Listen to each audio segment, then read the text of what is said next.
Training camp is on. Players hit the field -2, a surprise holdout, and Kyle Shanahan admits, yeah, he wanted both Tom Brady and Bill Belichick. All that and more coming up on today's Locked On 49ers.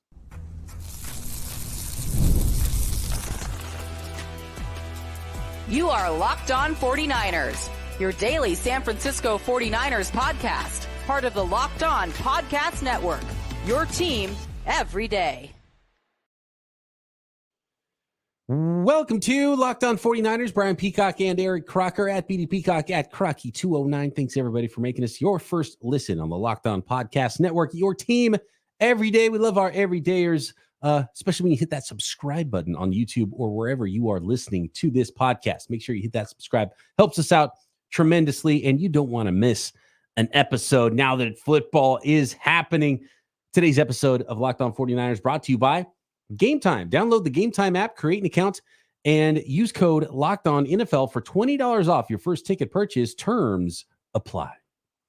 All right, seeing players on the field. We got that first high-def video, slow motion, seeing the ball, not much wobble. Looks like Brock Purdy's in fantastic shape, looking ripped, gains 2 pounds, ball coming out well in his first full offseason, healthy as the starter.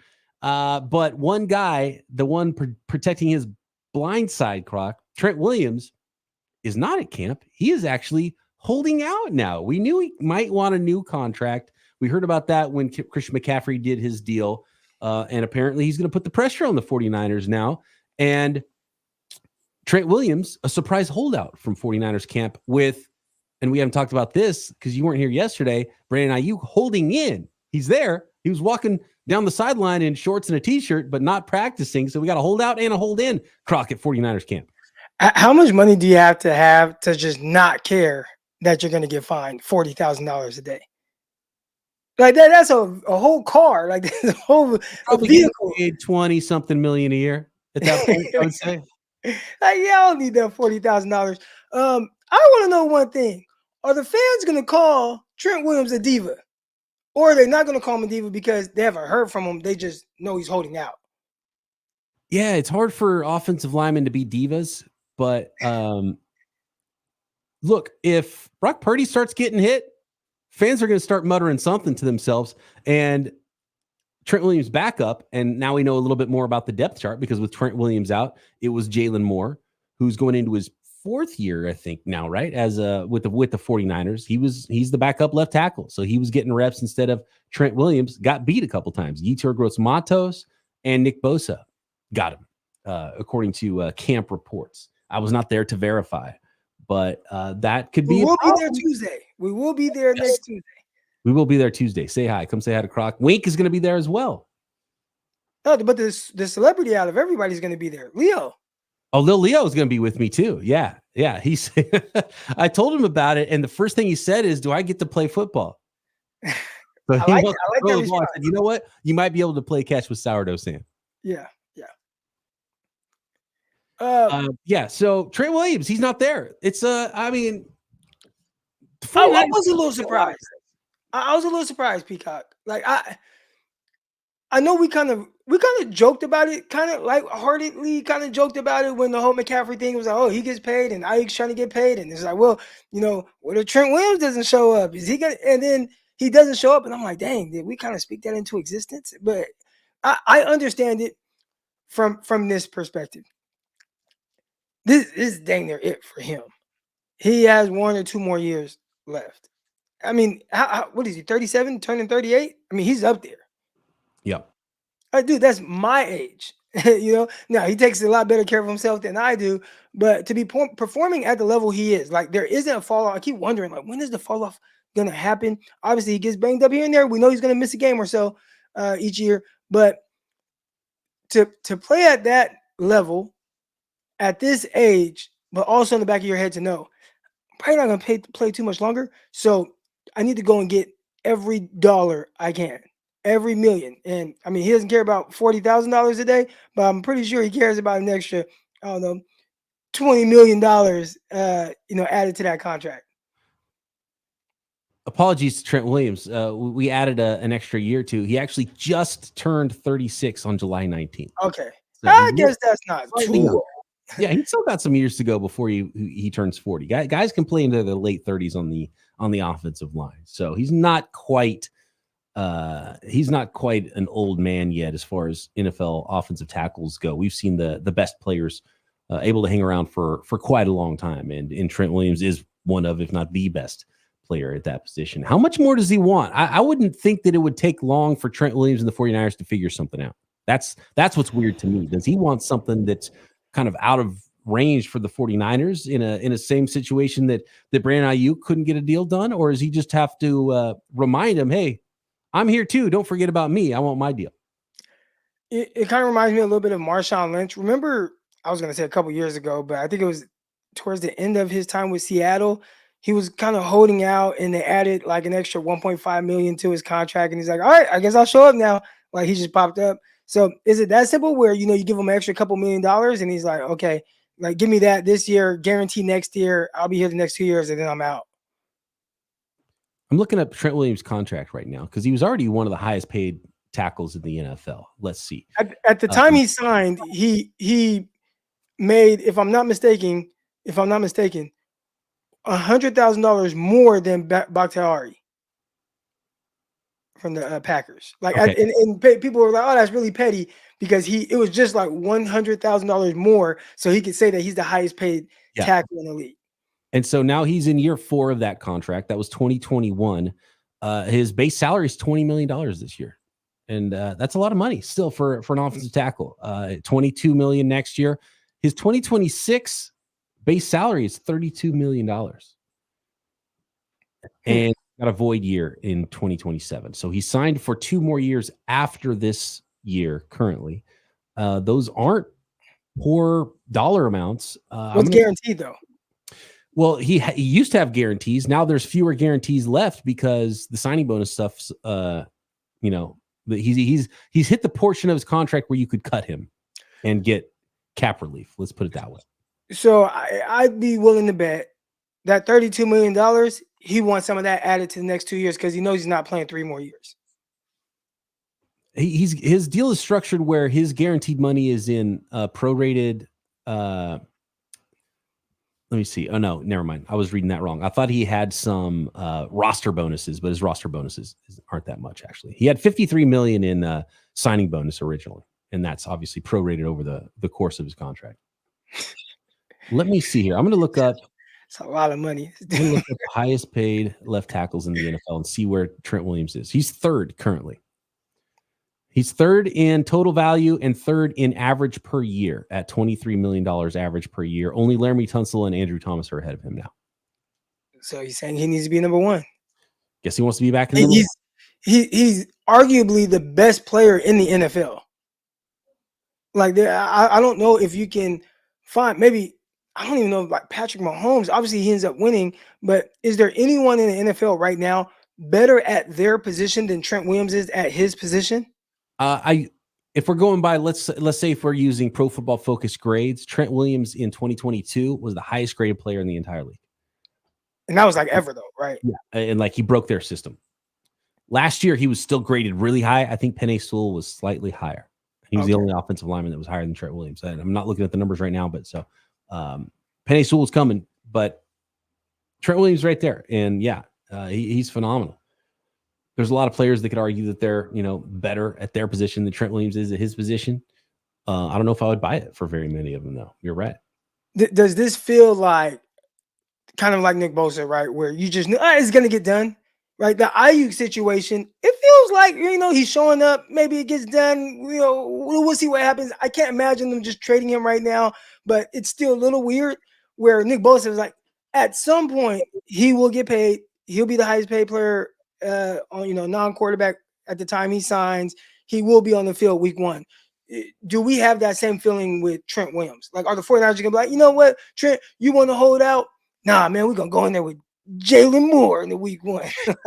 I don't think that's gonna happen because you can't do that playing around with the Jets. The Jets, they have had a really good defense. Their offense has just been so poor that it has kind of muddied the vision of the team. But the defense that Robert Saleh and Jeff Ulbrich have put on the field, damn good. They got some guys that can play over there. Now you add Aaron Rodgers to the mix, a competent quarterback. It can get a little tricky Monday Night Football. So you don't want to mess around and be like, all right, Trent. Like, no, you want to start off on a high note. Everybody's watching Monday Night Football. You need Trent Williams out there protecting your quarterback's blind side. Well, Hassan Reddick, who the Jets traded for, is holding out from the Jets too. So maybe John Lynch and Joe, what is his name? Joe, the GM for the Jets. Joe Douglas. Maybe they can just have a handshake deal. It's like, hey, I'll keep Trent out. You keep Hassan Reddick out. In week 2, we'll sign him. And the crazy thing with the Hassan Reddick situation, if I remember correctly, like he wanted a new contract in Philly. Yeah, and they're like, no, we're going to trade you. He's like, I want a new contract. Like, no, we're not going to give you that new contract. We'll trade you. Now, when you're the New York Jets, I'm assuming, okay, I ain't the smartest person in the world, but a guy wants a new contract. You trade for him. I'm assuming that you would trade for him knowing, oh, we have to pay him. And then it's like, you don't pay him? And he's like, are you surprised he's not showing up right now? The fans are surprised. I just talked to the fans, the Jets fans yesterday or 2 days ago. They're like upset that he's holding out. Like, why are you upset with him when your team traded for a guy knowing he wanted a new contract? Yeah, you shouldn't be shocked at all by that. I can see why the 49ers fans might be surprised Trent Williams isn't there. I think they got to make him the number 1 paid tackle again, or at least make it look that way. Must be what Trent wants because he's already top 3. Next, Silverback. Tim Kawakami sat down with Kyle Shanahan this week, and some interesting revelations. Another idea about the offensive line that I want to tie this in with Trent Williams, but the big one, Tom Brady and Bill Belichick, both of them Kyle Shanahan wanted. Got neither of them. Yeah. Today's episode of Locked On 49ers is brought to you by Gametime. Gametime is an authorized ticket marketplace in Major League Baseball, which makes getting tickets faster and easier. And prices on the Gametime app actually go down the closer it gets to first pitch. I got some super cheap seats multiple times going to Giants games. Super easy last minute. You decide, hey, I'm going to go to the ball game. Hop on the ferry, go down to the yard. Cheap tickets on Gametime. You can get them on your way there.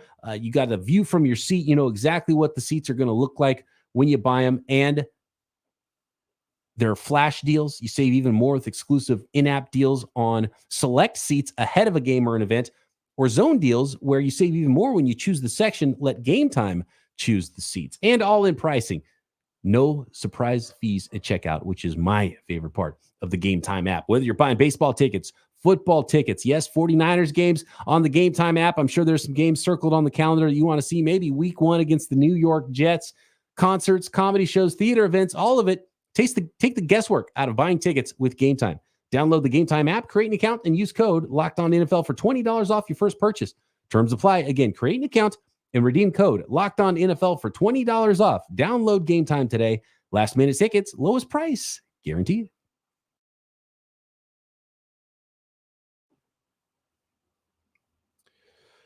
So, speaking of Trent Williams and the offensive line, one of the big takeaways, and you guys can go find the whole podcast with Tim Kawakami, the TK show, with guest Kyle Shanahan. They have a sit down together.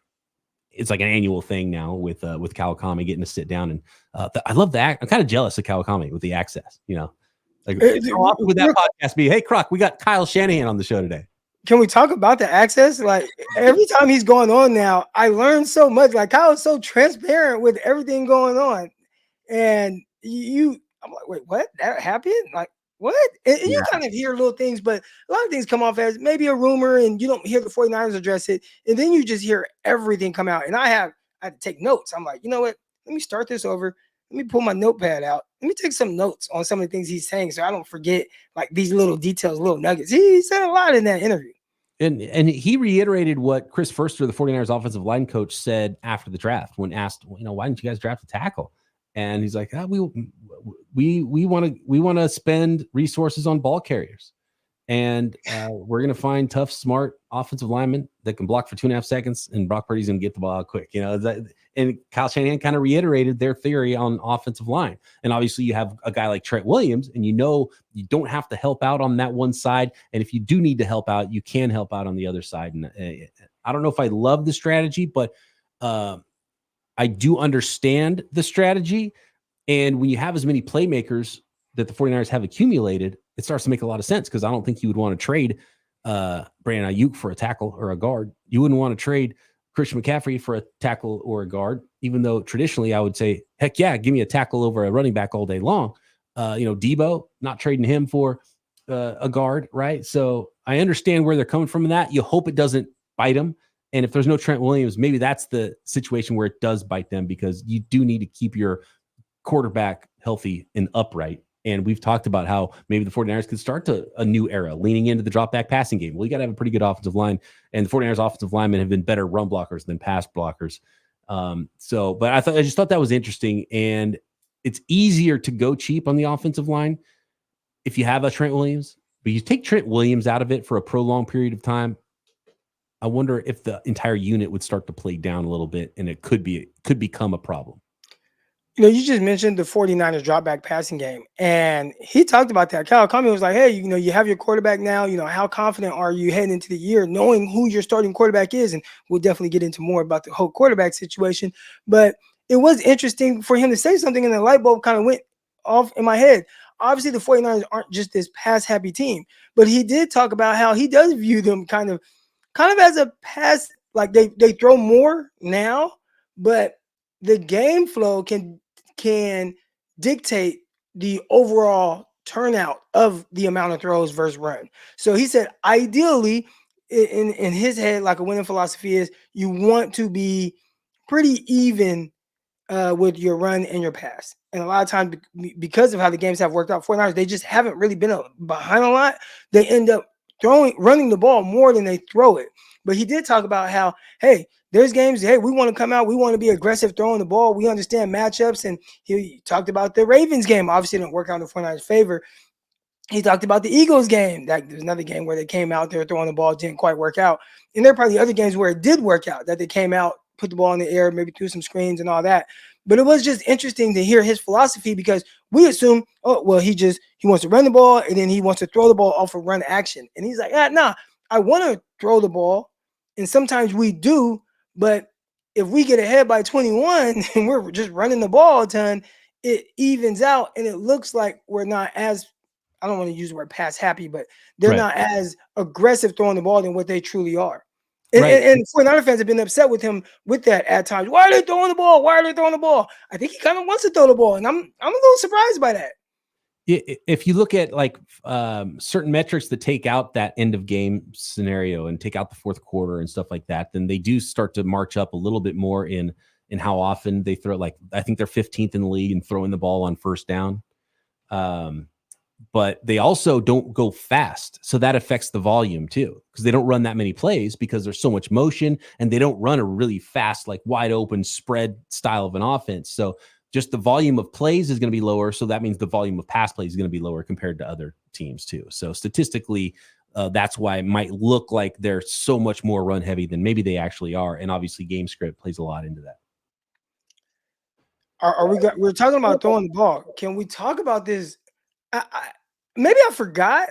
Maybe I just don't recall. Do you recall the 49ers going after Tom Brady, saying, hey, Tom Brady, if you want to come, the starting job of the San Francisco 49ers is yours? Like that really happened? Or maybe I just thought it was a rumor at the time and just dismissed it.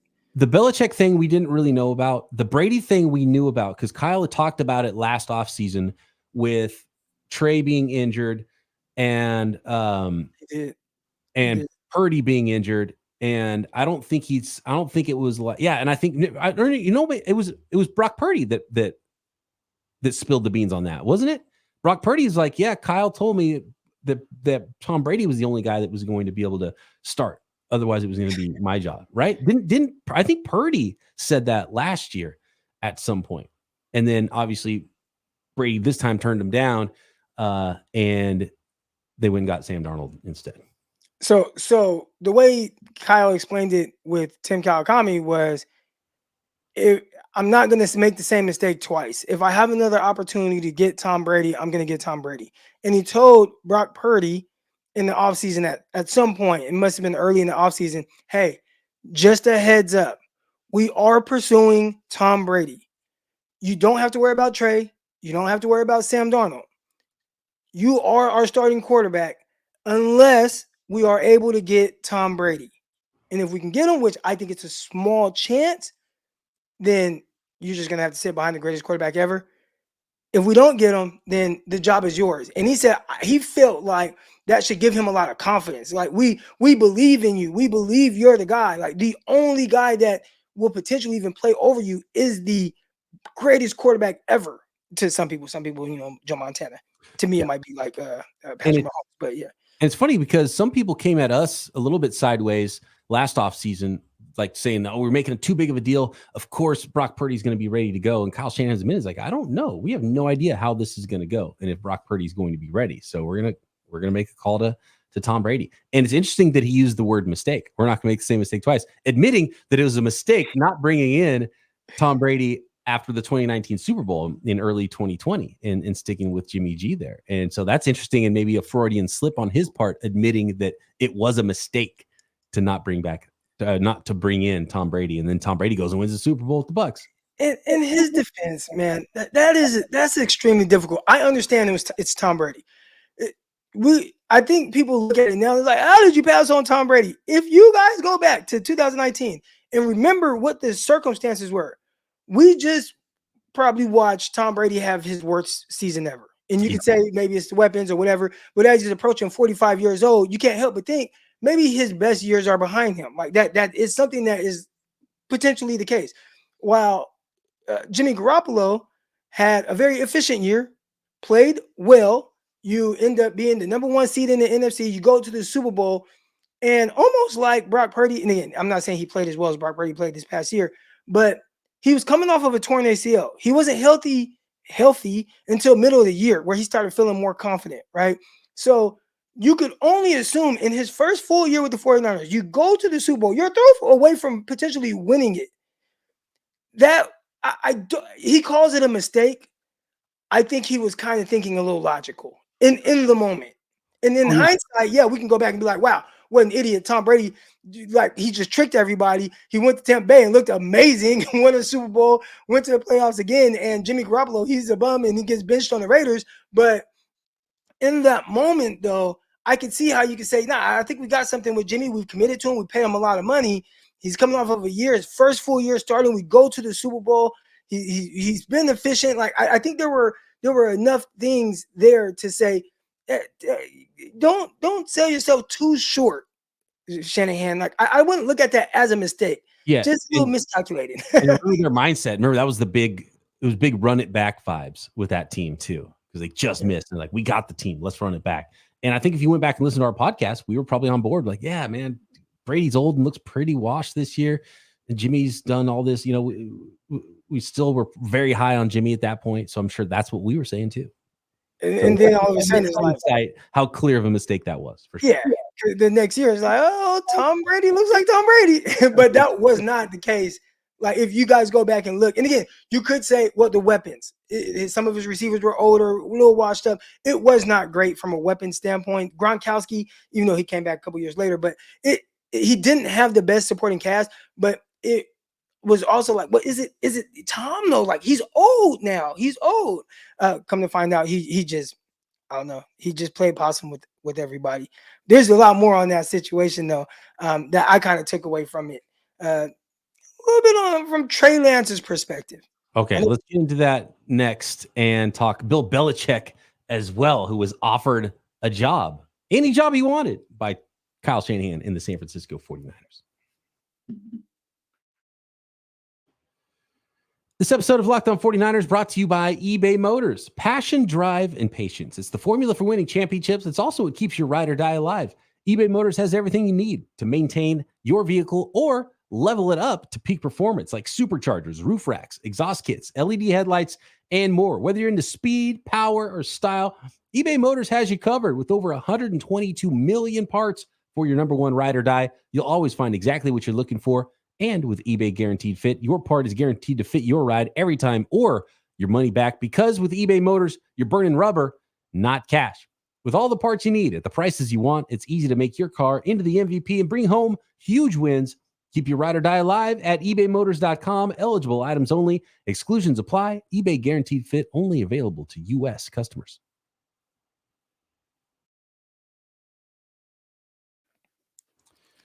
All right, Belichick was one of the big ones. And I think you had one more thing you wanted to say about the quarterbacks and Trey Lance perspective on this whole thing, and how quickly Kyle Shanahan was like, "Yep, Brock Purdy is what I want it to look like. Sorry, Trey, Brock's my guy."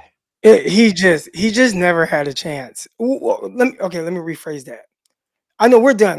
Fans, why are we talking about Trey Lance? It was just the thought of it when I'm hearing this conversation, the thought of it just popped in my mind. This is a guy who snapped his ankle 2 games into like his first time ever starting for you.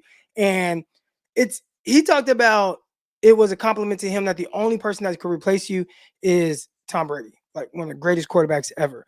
I think the ultimate compliment for how well Kyle felt Brock played is that the guy that you did spend a lot of resources on, and he kind of referenced that a little bit, but he's not even getting a chance with us. Like, we're just moving on. Yeah, not even close to a threat to you.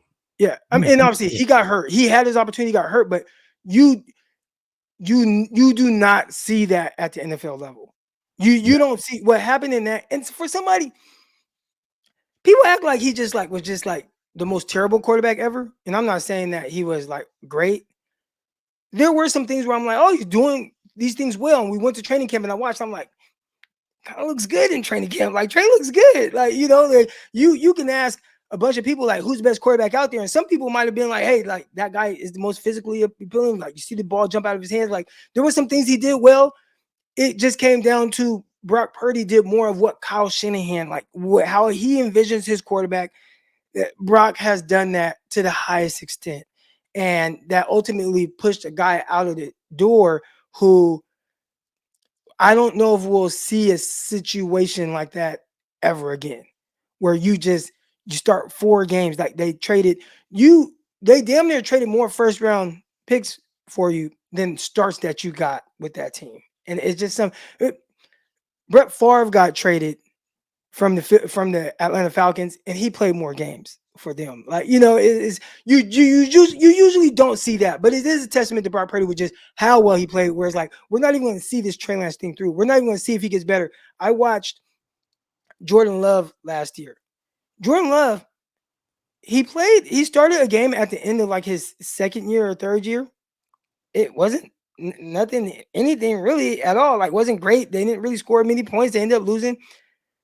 He starts off that first year, he got a chance to start. Didn't look good.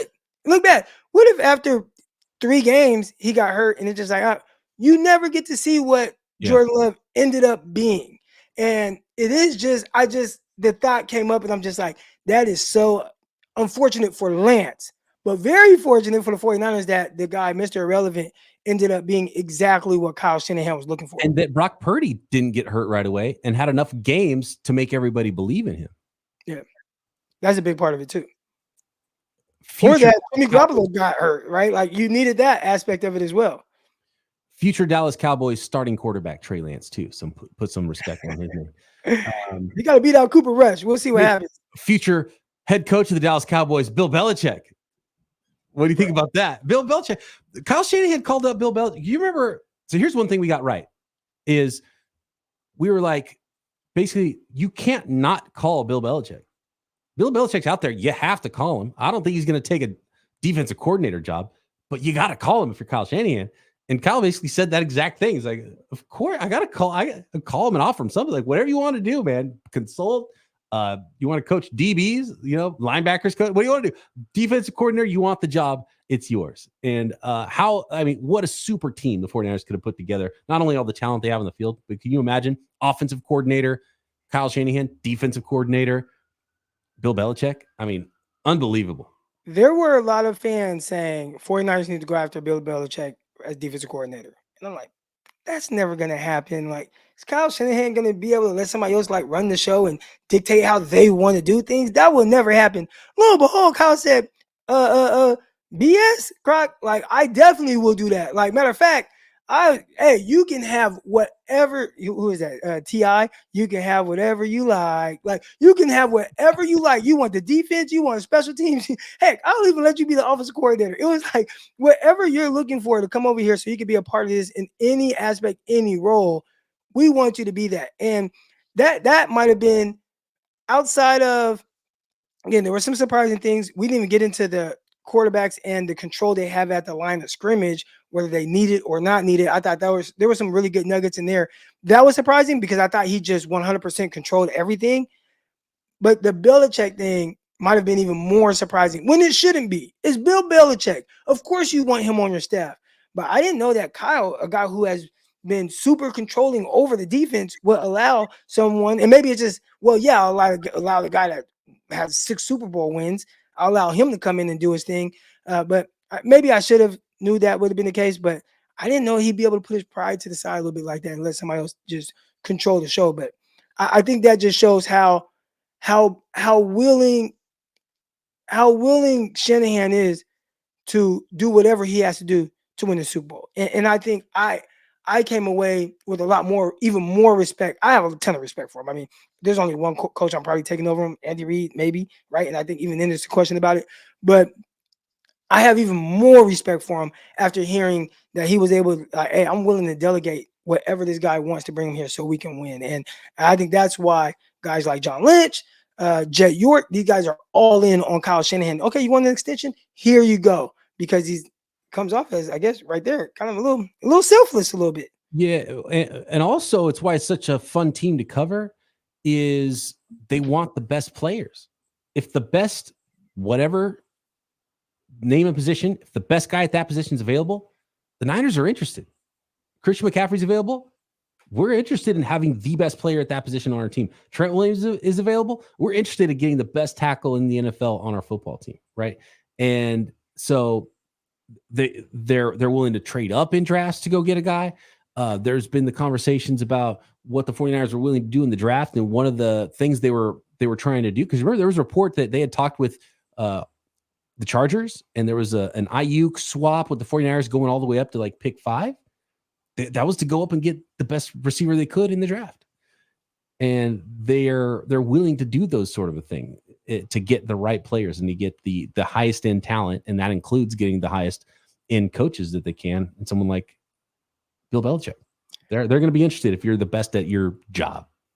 There was a word that people use, and I think I heard maybe John Lynch labeled this himself, but something aggressive. There was a word before that, like not prudently aggressive, but something aggressive. Yeah, I know. I basically say we are kind of cautiously aggressive. It was something along the lines of. But when you hear things like this, and you start to kind of add up all the different moves and different things they did, even the swing for the fence for Lance and then not working out, and then turning around and trading a bunch of draft picks for people. I get it. It's Christian McCaffrey, and it's like, oh, you got Christian McCaffrey. Oh, of course you want to go and trade for Christian McCaffrey. Back-to-back years, getting hurt, running back, kind of entering the years of it starts to go downhill a little bit, and you still are like, we don't care about any of that. We're going to give up whatever it takes to get him. There's like a 2nd-round pick, 3rd-round pick, 4th-round pick.